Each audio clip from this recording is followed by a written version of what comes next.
Anna tapa Gavin Jukes dans le moteur de recherche de Facebook, espérant que son nom serait suffisamment rare pour être facile à débusquer. Elle n'était pas tout à fait sûre de ses motivations. Disons qu'elle avait besoin de quelqu'un qu'elle pourrait saluer en toute sécurité, à condition qu'il vienne. Elle trouva son profil, le deuxième en partant du bas, reconnaissant le long nez et le menton sur la photo. Elle cliqua sur sa page. Le cliché était un portrait de famille. Une femme, 3 enfants. Finalement, les hommes n'étaient pas son truc. Vie à Perth, Australie. Bien joué, Gavin. Quand il était question de Rice Park, elle comprenait la tentation de partir si loin que, si on faisait un pas de plus, on commençait à se rapprocher. Sur son bureau, le téléphone sonna. « Un paquet pour vous !» tria le joyeux Jeff à l'accueil. Anna raccrocha et dévala l'escalier. Jeff était en train de poser le colis sur le comptoir de la réception. Il s'agissait d'une grande boîte noire peu profonde ornée de lettres embossées, maintenue fermée par un large ruban en satin. L'emballage proclamait subtilement, mais sans laisser planer le moindre doute. J'ai fait une folie. « Quelque chose de joli ?» dit Jeff avant de marmonner. « Ça ne me regarde pas, bien sûr. » Il rougit visiblement à l'idée qu'il puisse s'agir d'une tenue affriolante de chez Agent Provocateur, avec des ouvertures à fanfreluche et des sangles terminées par des boucles. Bien que ce ne soit pas le cas, Anna s'empourpra à son tour, sachant qu'elle ne pouvait pas le détromper sans nourrir ses soupçons. C'était comme d'utiliser le box qui pue dans des toilettes publiques et de ne pas pouvoir ensuite prévenir la personne suivante, sous peine de lui faire croire que vous tentiez un double bluff caca. « Une robe », se dépêcha-t-elle de répondre. « Pour une soirée. »« Ah !» dit Jeff en évitant son regard. « Sympa. » Manifestement, dans la tête du jeune homme, elle portait déjà un masque d'opéra au nez pointu façon Eyes Wide Shut et dansait lascivement sur Window Liquor d'Aphex Twin. Elle regagna son bureau, tenant la boîte à plat sur ses paumes à l'horizontale. Elle devait ressembler à un livreur de pizza. Le département d'histoire de l'University College de Londres s'étendait sur une rangée de maisons de ville géorgiennes, aux hauts plafonds et énormes fenêtres à guillotine. C'était un lieu de travail magique.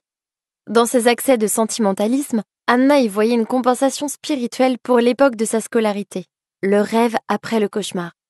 Le bâtiment sentait les tapis anciens et de grandes lampes rondes diffusaient une lumière dorée qui donnait l'impression de vivre à l'intérieur d'un souvenir chaleureux. Anna poussa la porte de son bureau avec son dos, heureuse que personne ne l'ait aperçue. Elle aurait été bien embarrassée d'entendre un collègue s'écrier « Enfile là, qu'on voit !» Anna avait peut-être perdu du poids depuis ses années lycée, faisant désormais une taille parfaitement standard, mais elle ne pensait et n'agissait pas pour autant comme la femme mince qu'elle était devenue. Elle nourrissait toujours une profonde aversion pour les magasins de vêtements. L'avènement du shopping sur Internet avait été une révélation. Elle préférait largement faire ses essayages dans son bureau. Ainsi, quand elle s'était rendue compte qu'il lui faudrait une robe pour la réunion, non pas une simple robe, mais une tenue absolument renversante, véritable doigt d'honneur vestimentaire, elle était allée directement sur le site d'un couturier très cher et avait dépensé en un clic le prix d'un joli week-end. Elle ôta le couvercle et écarta dans un bruissement le papier de soie au milieu duquel reposait la robe hors de prix. Cela ne faisait pas beaucoup de tissu pour... Bon, elle n'allait pas s'éterniser sur le montant de sa dépense. Anna la déposa précautionneusement sur un fauteuil et vérifia que la porte de son bureau était fermée à clé. Puis, elle s'extirpa de sa tunique Zara informe et passa à la robe du soir. Elle l'ajusta en tenant très précautionneusement le tissu entre le pouce et l'index, comme s'il s'était agi de soie d'araignée, puis remonta la fermeture éclair d'une taille rassurante, avec seulement une légère inspiration. Elle pivota dans un sens, puis dans l'autre, face au miroir. Pas tout à fait la transformation qu'elle escomptait. Une robe noire reste une robe noire. Elle battit des bras et regarda les manches en mousseline de soie diaphane flotter un instant. La danse des canards résonna dans sa tête. Sur le mannequin du site internet, au visage aussi pâle et inexpressif qu'un robot d'Isaac Asimov, la robe fourreau noire Prada avait le chic de Rita Hayworth sirotant un cocktail au bar du Waldorf Astoria. Sur elle, Anna la trouvait un peu vulgaire. Elle se vit chanteuse sur un bateau de croisière, interprétant Unbreak My Heart pendant que les convives se régalaient de leur veau en croûte et ses pommes de terre sautées. Perdue dans la contemplation de son reflet, elle ne put s'empêcher de se rappeler cet autre jour, cette autre robe, et cette autre fille. Finalement, elle décrocha son téléphone. « Michel, je n'irai pas à la réunion. C'est de la folie. Et je ressemble à Severus Rogue dans cette robe. » « Bien sûr que tu y vas. Tu vas voir après. Tu te sentiras incroyablement légère, comme après un lavage d'intestin. Barry, prépare ce calamar au lieu de jouer aux marionnettes. » Désolée, je parlais à mon apprenti. « Je ne peux pas, Michel. Et s'il se moque de moi ? » « Ça n'arrivera pas. Et à supposer qu'ils osent, au fond de toi, tu n'as pas envie de revivre ce moment histoire de les envoyer tous se faire foutre ? Anna ne voulait pas admettre ce qu'elle redoutait vraiment. Et si elle s'effondrait, en larmes, obligée de reconnaître qu'elle était toujours Aureliana, malgré les diplômes en plus et les kilos en moins. « Est-ce que cette robe que tu ne vois pas me va bien ? » S'agit-il de la Prada dont tu m'as envoyé le lien ? Barry, enlève ça de cette saucisse, tu te crois où, putain ? Sherman Animations ? Désolée, il n'y a pas moyen qu'elle ne t'aille pas. Ton problème, en fait, c'est que tu seras tellement canon que tous les regards seront braqués sur toi. Toc toc, demande d'autorisation d'entrer dans ton antre, chantonna Patrick à travers la porte. Michel, il faut que j'y aille. Exactement, il faut que tu y ailles. Anna rit et grogna à la fois. Entre, cria-t-elle. Qualifiée d'antre, la pièce honteusement désordonnée qu'occupait Anna au 2e étage était parfaitement justifiée.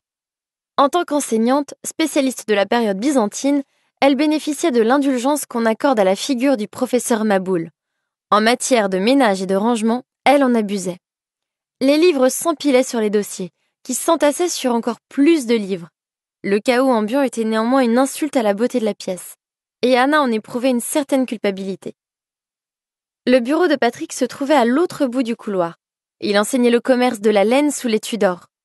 Ils avaient commencé à l'University College de Londres à peu près en même temps et partageaient leur passion pour leur travail, ainsi que la capacité d'en rire et de parler de tout à fait autre chose, qualité peu commune dans le monde universitaire. La plupart de leurs collègues étaient incroyablement sérieux. Vivre dans les sommets de l'intelligence pouvait manifestement entraîner des dysfonctionnements dans le domaine du quotidien. Comme le disait Patrick, tous ces brillants enseignants avaient des cerveaux de la taille de planètes, mais étaient incapables de cuire un œuf. Patrick commençait souvent sa journée en apportant une tasse de thé à Anna.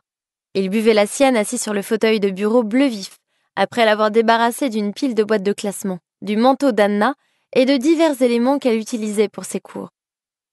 Patrick tendit sa tasse à Anna. « Juste ciel. Nouvelle robe ?» s'exclama-t-il en regardant Anna poser son thé. « Ah, ouais. » Elle se retourna pour lui faire face et se planta main sur les hanches, jambes légèrement écartées, tel un plombier s'apprêtant à annoncer le tarif de la réparation d'une chaudière particulièrement capricieuse. « C'est pour l'exposition Théodora ? Je croyais que l'inauguration avait lieu plus tard. » « Non, malheureusement. Réunion d'anciens élèves ce soir. J'hésite encore à y assister. Le lycée a été une période sombre pour moi. » Patrick plissa les yeux. « Oh, bon. Alors pourquoi y aller ? » D'après une amie, ce serait un acte de rébellion. Elle est folle, non ? Je ne crois pas en être capable. C'est une idée à la con. « Ah, tu veux bien me rendre un service ? Tu peux arroser Boris ?» demanda Anna en indiquant du menton une bouteille de lait remplie d'eau écumeuse posée sur le rebord de la fenêtre à côté d'un gros yucca visiblement fatigué. Je doute que Prada et arrosage fassent bon ménage. Le jeune homme versa obligeamment 3 cm de liquide grisâtre dans la terre de Boris. Patrick avait des cheveux auburn coupés net, et son allure frêle et sous-alimentée donnait l'impression qu'il avait été extirpé d'une coquille plutôt que du ventre d'une femme. En guise d'uniforme, il portait invariablement un pull col V fin et une veste en velours côtelé moutarde avec des renforts en cuir au coude. Il prétendait être devenu un tel cliché du monde universitaire qu'il transcendait la caricature et incarnait le modèle original. Il leva les yeux vers un portrait qui ornait un mur du bureau d'Anna. « Demande-toi ce que ton héroïne, l'impératrice Théodora, déciderait à ta place. » Elle les ferait tous assassiner ? Deuxième meilleure option. Sois belle à tomber, proposa Patrick.